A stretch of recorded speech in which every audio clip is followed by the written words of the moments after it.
Government, अरे यार सरकार भी कोई काम करती है?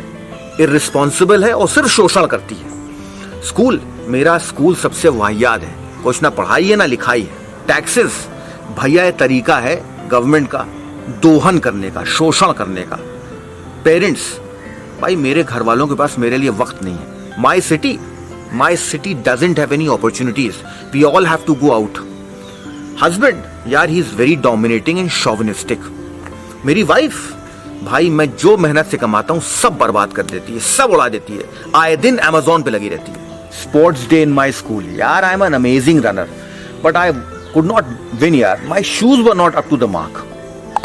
डिश, अरे यार मैं इतनी जबरदस्त हलवा बनाती हूँ लेकिन क्या करूँ, I had a very nasty day with my boss. I was in bad mood, I couldn't make the preparation I could. Traffic, किसी को यार ट्रैफिक रूल्स ही नहीं पता है। वेदर, अरे यार क्या बताऊं, बारिश हो रही है, आज मेरा सॉकर मैच था मेरे भाई, क्या करूं अब मैं। रिलेटिव्स, रिश्तेदार, बहुत ही बेकार लोग होते हैं, कभी भी वक्त पे काम नहीं आते, बहुत ही सेल्फिश होते हैं। मेरा बॉस, मैं दिल निकाल दूं, जान निकाल दूं, तब भी कभी तारीफ नहीं करता। बहुत मेहनत करता हूं पर मेरे बॉस को दिखती नहीं है।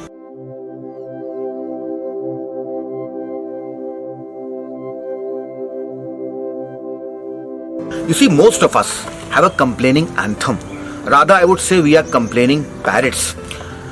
We spend around 8 to 10 minutes in complaining each day.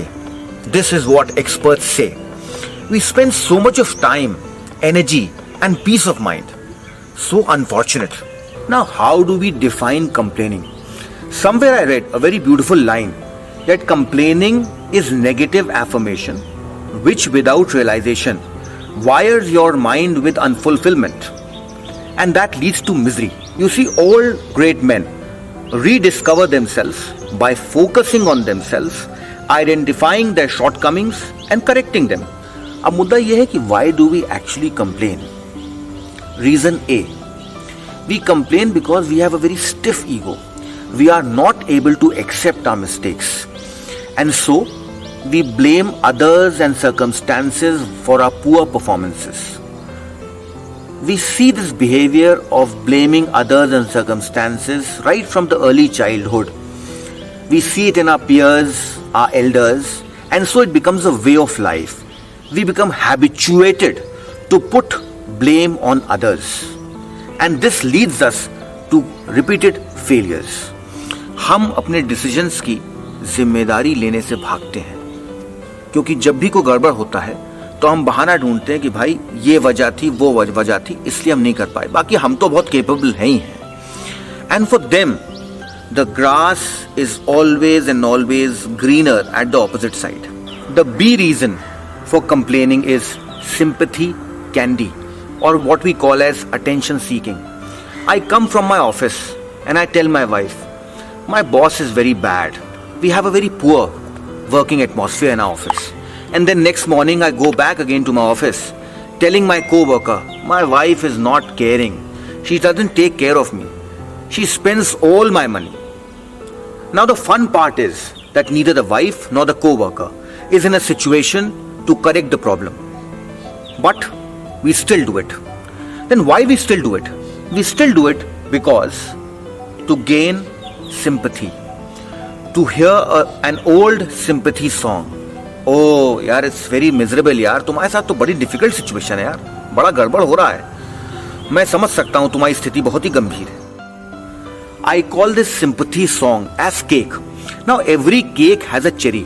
तो केक तो आपको बता दिया, अब चेरी क्या है? चेरी है, अरे बड़ा बुरा हुआ, अरे बड़ा बुरा हुआ। ये चीची जो है, यही जो है केक पे चेरी है। तो हम एक सिंपैथी सॉन्ग सुनते हैं जो हमारा केक होता है, और ची सुनते हैं जो चेरी ऑन द केक होता है। यही पूरा खेल है। इसी तरह हमको सिंपैथी कैंडी प्राप्त होती है।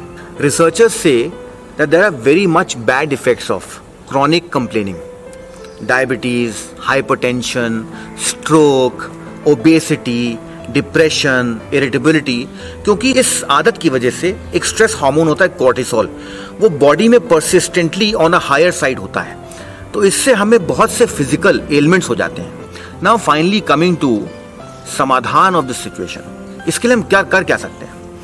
इसके लिए सबसे पहले तो ये करिए कि आप ये समझ लिए कि आप इंसान हैं और आपसे गलती होना लाजमी है, और वो गलतियां बुरी नहीं हैं, गलतियों से आपको सीखना है. The moment you realise that you can not make mistakes, you become almighty, which you are actually not. So accept your mistakes. Rule number 1. Rule number 2 is जो भी आपके पास है, you should always be in gratitude. Thankfulness होनी चाहिए कि भगवान जो कुछ मेरे पास है, I am very happy, I am very contented, I am very satisfied. And try to improve your self. Obviously जब आप इंप्रूव करेंगे तो और बेहतर प्राप्त करेंगे. And third technique, what I call as rubber band technique, जहां पे रिस्ट में आप एक रबर बैंड पहनेंगे, और चूंकि कंप्लेनिंग एक हैबिट है, धीरे धीरे जाएगी. You will observe yourself while talking to others, and the moment you realize that you are complaining, उस रबर बैंड को थोड़ा सा पुल करके छोड़ देंगे, जिससे आपको एक इरिटेटिंग इफेक्ट लगे. परसिस्टेंटली अगर आप ये करते रहेंगे तो इरिटेटिंग इफेक्ट आपको ये रियलाइज कराता रहेगा कि आप कंप्लेन कर रहे हैं, and gradually you will overcome this habit. Frequency of complaining will go down and down. I wish and I suggest that please use this rubber band technique. ये आपको बहुत मदद करेगी. आप सबके लिए मेरी लास्ट पंच लाइन है, कीप वर्किंग हार्ड. मेहनत करिए, identify your problems, mistakes and overcome them. Don't blame others and don't blame other circumstances for your under performances. And I am sure that if you achieve this kind of habit, this kind of a lifestyle, you are ready to become great. Thank you so much.